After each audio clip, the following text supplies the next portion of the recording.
So today we're going to talk about multi-species grazing with our ISU beef specialist, Patrick Wall. And I'll let him do a little bit more introduction for himself. And then for next month, we are doing sheep and goat breeding considerations. So I will let Patrick pull up his presentation. The background that you saw behind me on the Zoom is actually a picture of our own 160-acre farm. So most of these photos that you're going to see in the presentation are from our own place. So I'm not talking to you from research from a book. This is stuff that we've actually done. So I'm going to give you several things to think about, but first of all, kind of rules to live by. There'll be five. And the first one's pretty simple. If you don't like looking at them, don't raise them. Small farms, we don't have a ton of them to look after. So it needs to be fairly enjoyable. Certain times of the year are obviously going to be more challenging than others. In this photo on the right, you can see the cows clear in the background. But behind that hill, there's actually goats grazing in the bottom there. And we'll talk more about that as I move through here.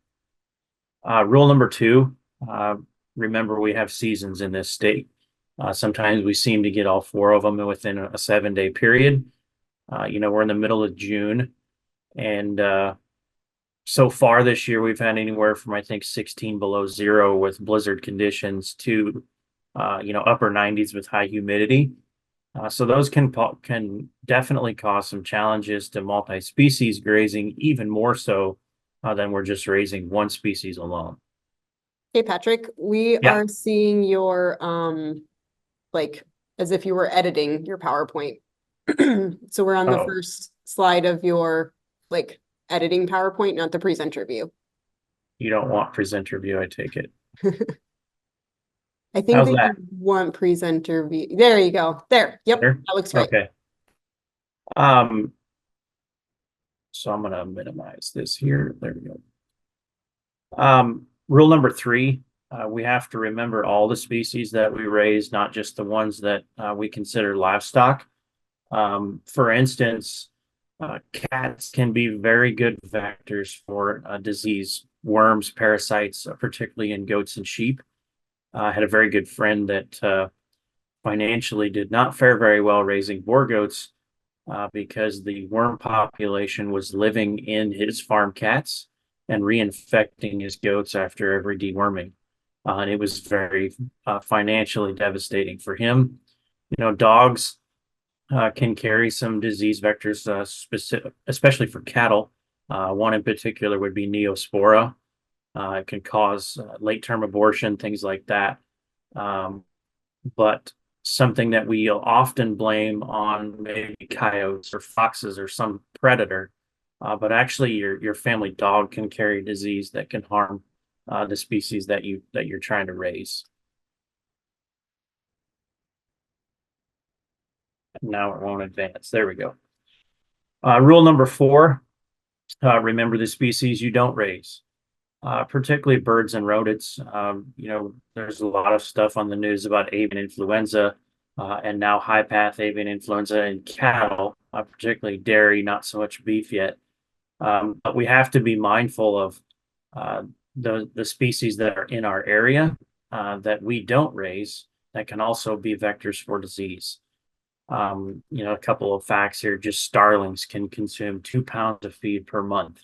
Obviously not one bird, but a whole bunch of them can be pretty devastating to the feed bill. So we have to manage not only those species, but the ones that we maybe don't want around the farm. The first one that we're going to talk about, I'll talk about them individually, is horses. Easily the most selective grazers that we have. They're probably the most wasteful when it comes to delivered feed. Currently, they are also the poorest market. There hasn't been much of a horse market in the U.S. for quite some time now. But if we're going to raise horses for something other than just pleasure riding, things like that, for production purposes, we have to keep in mind that the market for those animals is pretty minimal. They, on the upside, can be paired with pretty much any other species. Obviously, docility for horses is not really a problem. They can be troublesome on fences. If grazing or grass gets pretty short, they will push and move about whatever fence they need to get to something they want to consume. On the flip side of that, they don't eat a lot of weed species. They are pretty selective on legumes and grass. If you pair them with say goats and sheep, they actually pair pretty well with who likes to eat the weed species and who doesn't. Uh, I know a lot of folks would consider donkeys and horses the same thing, but they are very different species. Um, this is our own donkey that we used at home for um, halter breaking of 4-H projects, but we also used him as a predator deterrent once we were done calving. These animals are very smart. They can be used to ward off predators for not just cattle, but pretty much every species they run with.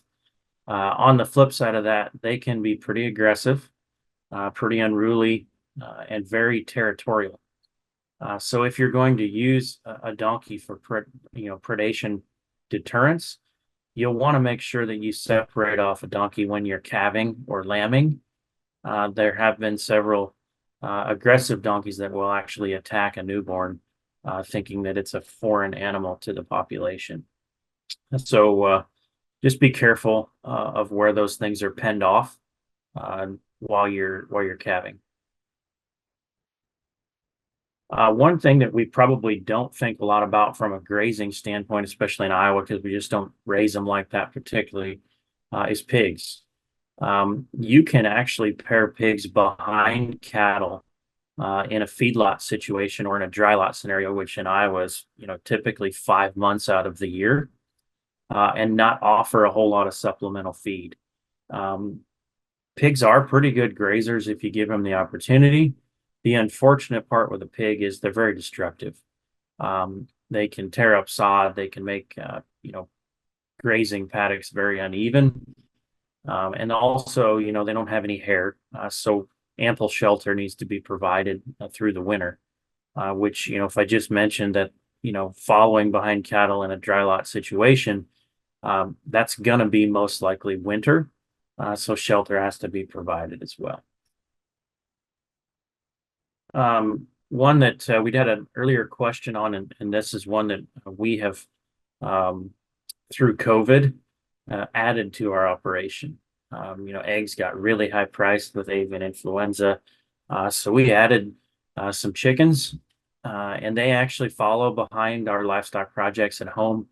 We live on roughly 3 acres, and we don't have to feed these chickens much.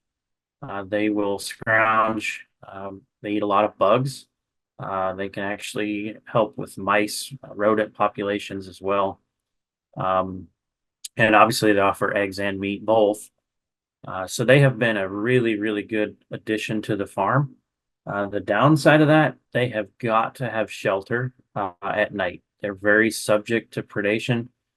We struggled the first year we owned chickens with a fox that would come and basically pick off one maybe every other night or every other, and they would come during the day. So predation can be a big issue if you don't offer shelter, particularly at night. We use a sunlight activated door into the chicken coop, so it opens at sunrise, it closes at sunset automatically. The chickens are very good about going in and out of that during the time frame that we allow. Um, there's a lot of talk about grazing chickens, moving huts and things of that nature. On a small farm, it is obviously possible, but it's very labor intensive. You're moving that hut every day. They do have automatic huts that roll. The problem with those is Iowa in a lot of places, particularly southern and southeast Iowa, isn't very flat. So how do you navigate getting those chicken huts to move when you're not on flat terrain? But again, a very, very good species to pair with others, particularly chickens behind cattle. They could also go behind pigs too. Um, we don't have any issues behavior wise with those two mingling together. Um, The one thing, these are up around our house. They are very tough on flower beds. They like to rake mulch out.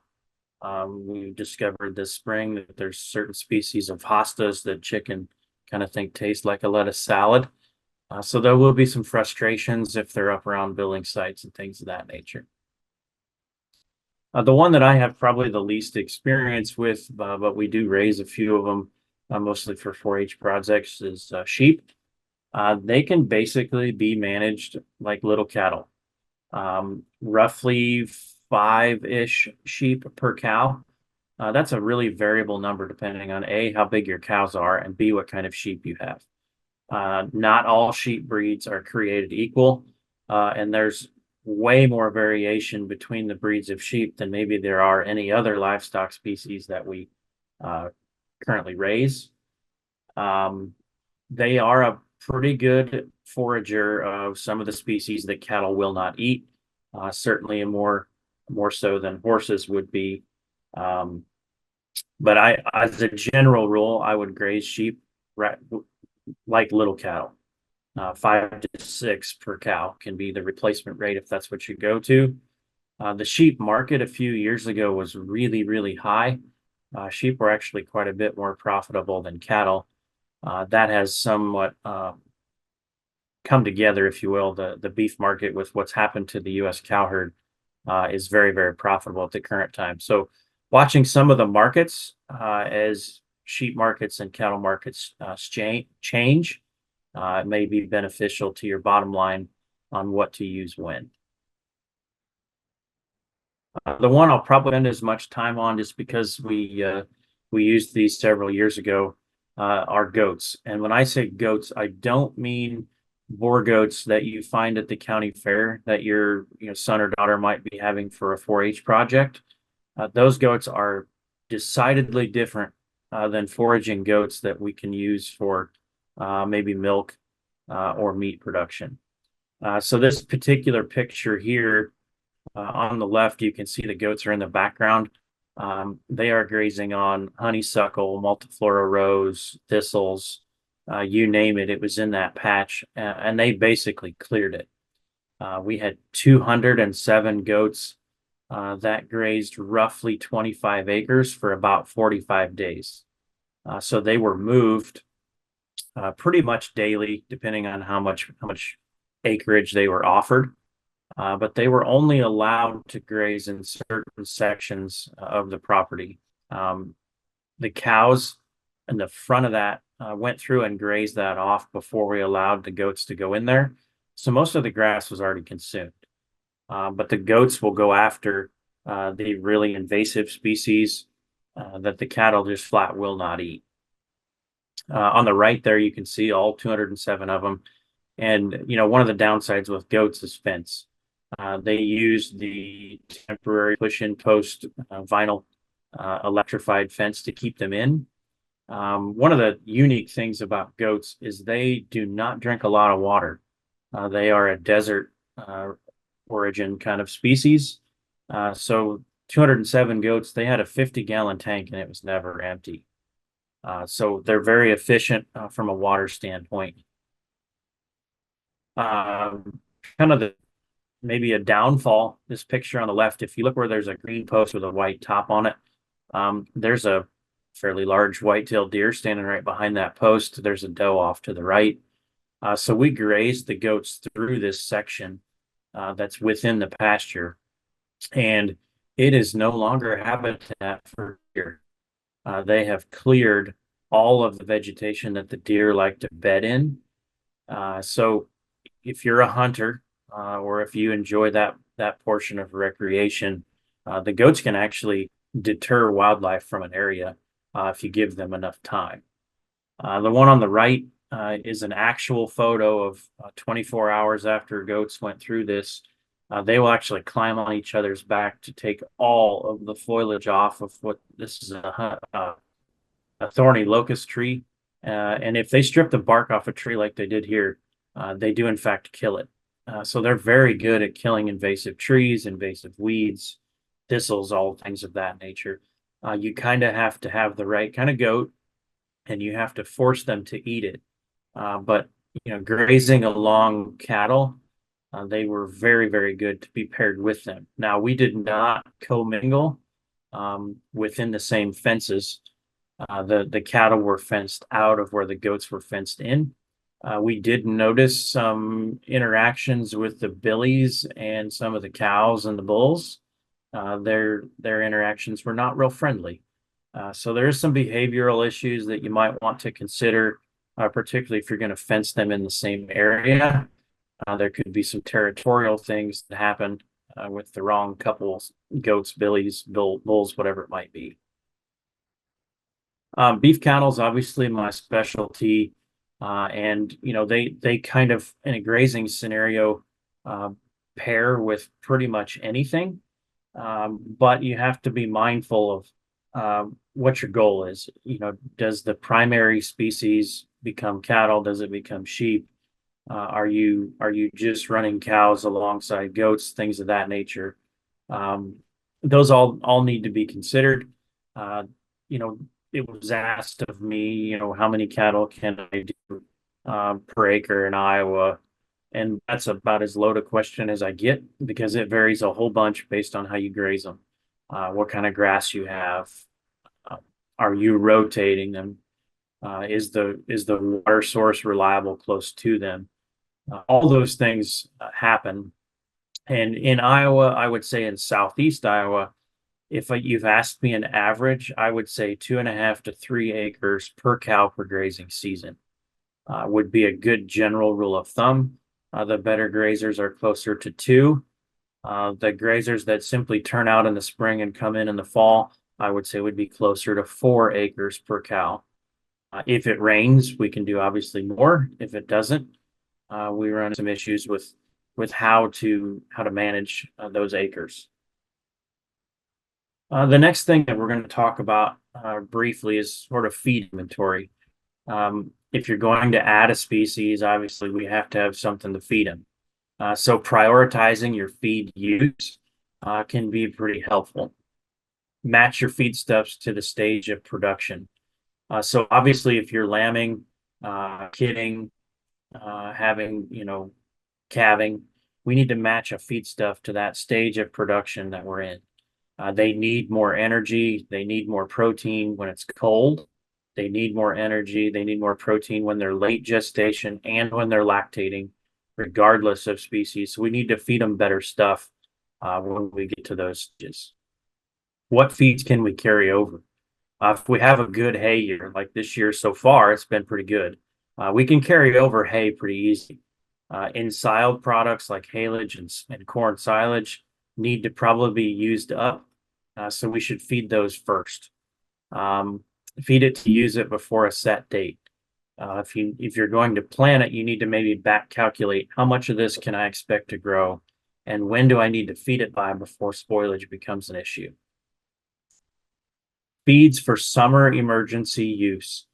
We don't always plan for this, but we do get droughts, we do get floods, we do get periods where we need to pull animals off of the grazing area. What do we have available if we have an emergency and we need to feed something summer? And then finally, can the species I have eat what I've got? If the answer to that question is no, then we're writing a check for some sort of a feed to supplement or to manage the species that we've got. So keep all those things in mind. A bit of an overview and some advice from what we've learned. Start at the end. And I say that with every species that you have. The first question you probably need to ask yourself is, who am I going to market them to? Where can I sell this stuff? How far away is the market that I'm sending it to? Am I using it for my own personal use? You have to start there because the rest of the stuff doesn't really matter if we can't get them sold and marketed at the end of a growing season or at the end of a marketing window. Things of that needs to be considered. And then you can work backwards into, how do I graze them? How many can I have? What per acre rate can I put them in? Things like that. I would strongly encourage you to enterprise budget, and every species is an enterprise. Along with that, I would encourage enterprise budgeting for the land that feeds them. Land is an enterprise. Hay is an enterprise that comes from the land. Silage is an enterprise. If you can enterprise budget and figure out where your money's going, where it's coming from, uh, those things really help you decide whether adding another species was a good idea or what maybe to change to manage it better. Estimate your labor hours as if you had to hire someone else to do the work. If you go on vacation, who do you have do chores for you? That needs to be valued regardless of whether you're doing it, your son or daughter's doing it, your neighbor's doing it. It doesn't really matter, but some of these on a small scale can get pretty labor intensive per head. We need to factor that in and make sure that we're not working for free or costing ourselves labor hours, that we could be doing something else that's more profitable. Can you cash flow more than one species? Here in this household, we absolutely hate July. The cattle are big, they're eating a lot. The pigs are big, they're eating a lot. The sheep are big, they're eating a lot. And there's no cash flow coming in because we're not selling those until the fall. The 4-H projects, we might not get a check from them until August. So we have to be able to have enough cash on hand to get us through to when we're selling that particular species. When we add another one, that can cause us some financial strain at certain times of the year. So you need to be wary that you can cash flow at all. This is a big one in Iowa. Fence will most likely be the most limiting factor. When it comes to goats, a lot of folks will say if water can get through it, a goat can get through it. And there's a lot of truth to that. They are very sneaky, tough on fences, things like that. So a good fence is probably the first thing I would consider if you're going to add a species other than cattle, if you're starting with cattle first. What am I going to do in the winter? We get some very tough weather, and facilities need to be ample enough to go ahead and house those livestock. We also have to consider bedding. If we're not raising bedding, do we have to buy it? Bedding is hard to come by in certain parts of the country. We're raising so much corn and soybeans that we might get corn stalk bales. We might find something that we can use, but there's an expense to that. The two types, I guess, breeding livestock, they require shelter. They also require a lot of labor. Market livestock, they can be used seasonally. We don't have to necessarily overwinter market livestock in every species, but they also pose a market risk. If we're purchasing them in the spring to sell them in the fall, the market could tank. So we have more risk involved in a market project. Breeding livestock, if labor is your toughest resource, then maybe a market project or market livestock with a grazing system would be more suitable for what you have available. And finally, rule number 5, if it never makes you any money, you have an expensive hobby, not a farm. It is still very important. Yes, we do some of this because we love it, but we've got to figure out how to make it cash flow, how to make it end the year in the black. Otherwise, we're kind of working for ourselves for free or even to a negative. So we have to keep that in mind. And with that, I will take any questions that we might have live. I've got my contact info there. Hopefully, I've answered what I could for those questions that came in earlier. But Lauren, I will turn it back over to you. All right. If anybody wants to enter any questions in the chat, that'd be great.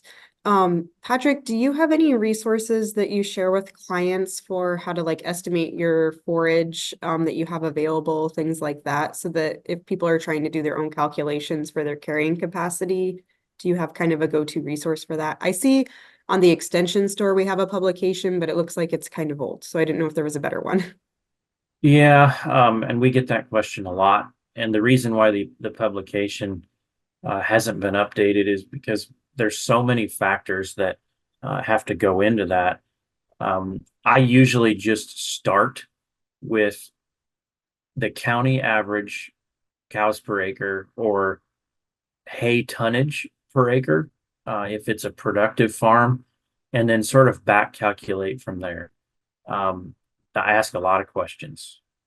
Do they rotate? Do they fertilize? How much legume is in a pasture? Uh, are we south far enough in Iowa to where they have toxic tall fescue as the major grass? That is a big factor for cattle in southern Iowa.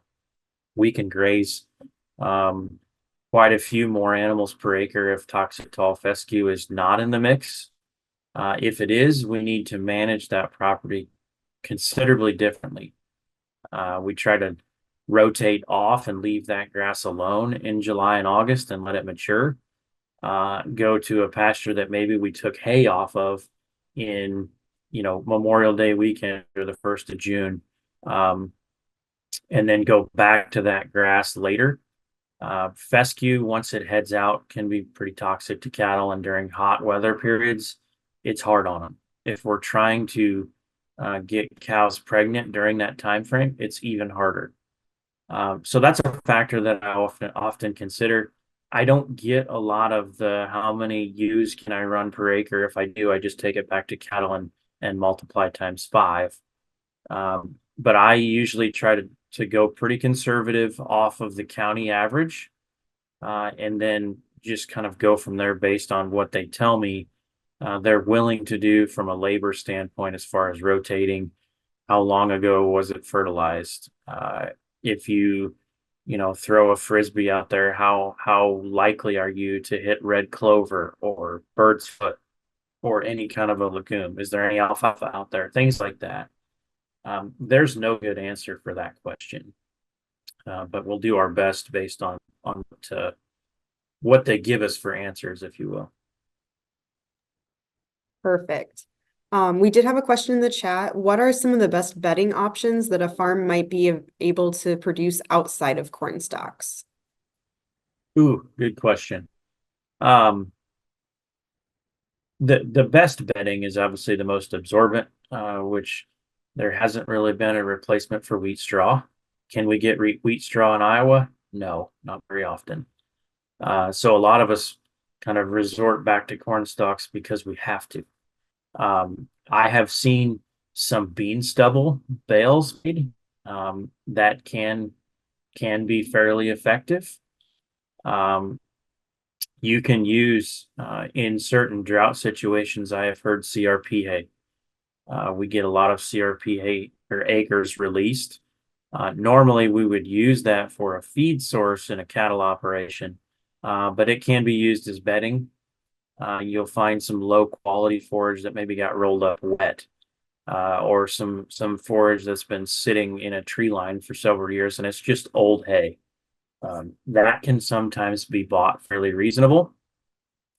The other resource that we have available in Iowa um, comes from a pretty, I guess, unorthodox way, and we use it here. But we have contacted most of the tree trimmers in the area, and a lot of times they're willing to give you their wood chips from taking down trees. We had some storm damage here locally, and we took several dump loads of wood chips to use as bedding from the damaged trees that were in the area. Um, you know, that is somewhat seasonal, but if you've got a place to stockpile uh, wood chips, it makes a great resource for bedding livestock. So that would be the next greatest source would be trees. You can get into some wood shavings, byproduct, things like that. Most of those are packed and value added, and quite a bit more expensive to purchase than a like in a splund truck or some sort of tree trimming service. There was another question. What are the best ways to minimize disease transmission between different species while grazing? That would be very dependent on which species you're referring to, but fortunately, there's not a lot of transfer between species. Now, salmonella would be one that's pretty universal. Um, pigs, chickens, cattle, all can carry it or have issues with salmonella. We usually talk about it more from a meat aspect because it can harm humans if we don't cook product thoroughly. Um, but most of the other ones, with the exception of the recent high path avian influenza, converting or morphing into dairy cattle, we don't have a lot to concern ourselves with. I will tell you that deworming would probably be the bigger issue, particularly with sheep and goats, and any others, particularly probably cattle if you're pairing them with one other. To manage that, I would definitely rotate through deworming products and not just brand name, but their mode of action. Whether that the the the drug, if you will, that's within the dewormer needs to be from a different family every time you deworm. Otherwise, if you use, Ivomec or Cydectin over and over and over again, you're basically training that worm population to be resistant to that type of dewormer. So regardless of how many species you have, I would rotate between products, and then I would also deworm everything on the same day. And the reason for that, if you deworm your cattle, they are going to shed those worms. If you don't deworm your sheep, they're going to shed those worms into your sheep. So, pretty sound advice to rotate products and then deworm everything on the same day.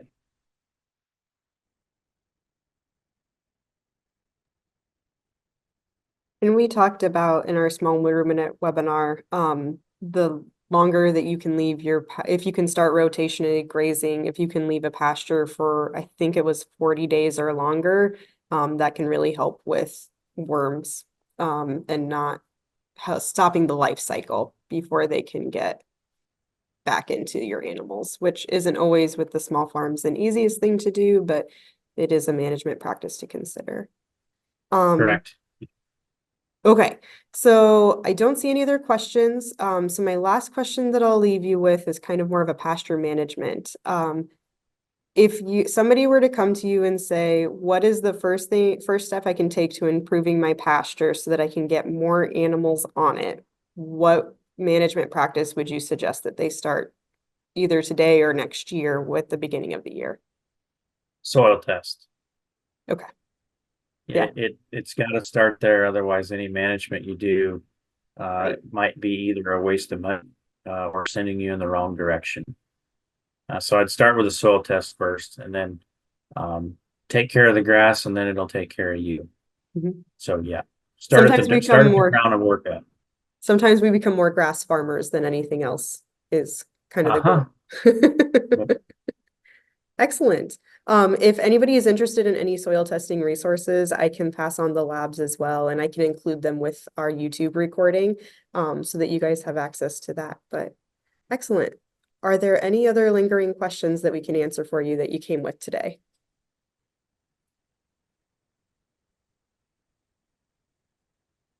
All right.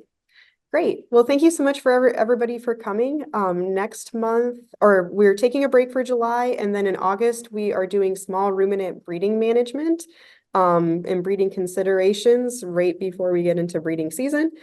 So we hope to see you in August, and I hope you guys have a great rest of your summer. Thank you.